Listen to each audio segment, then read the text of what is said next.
गांव का चौक जीवन से धड़कता है। धूप में दैनिक दिनचर्या का एक जीवंत नृत्य।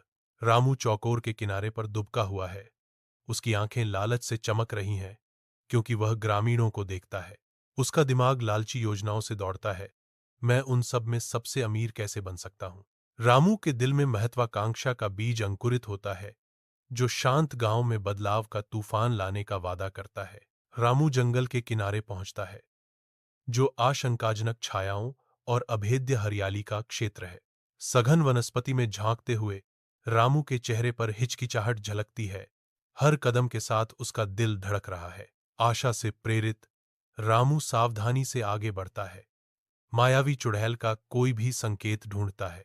उलझी हुई बेलों और प्राचीन पेड़ों के बीच एक छोटी सी झोपड़ी उभरती है, जो रामू को अपनी रहस्यमय गहराइयों की ओर आकर्षित करती है। नई दृढ़ता के साथ रामू अपनी गति बढ़ाता है, उस झोपड़ी की ओर खिंचा चला जाता है जिसमें वह उत्तर खोज सकता है। झोपड़ी करीब आती है।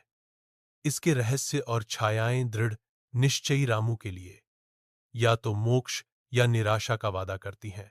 रामू धुंधले ढंग से रोशन चुड़ैल की झोपड़ी में कदम रखता है। एक अजीबोगरीब प्रत्याशा हवा में भर रही है। अंधेरे में चुड़ैल स्थिर बैठी है। उसकी आंखें प्राचीन ज्ञान से जल रही हैं। चुड़ैल की कर्कश आवाज सन्नाटा तोड़ती है। मैं तुम्हें सोना दूंगी, लेकिन तुम कभी संतुष्ट नहीं होगे।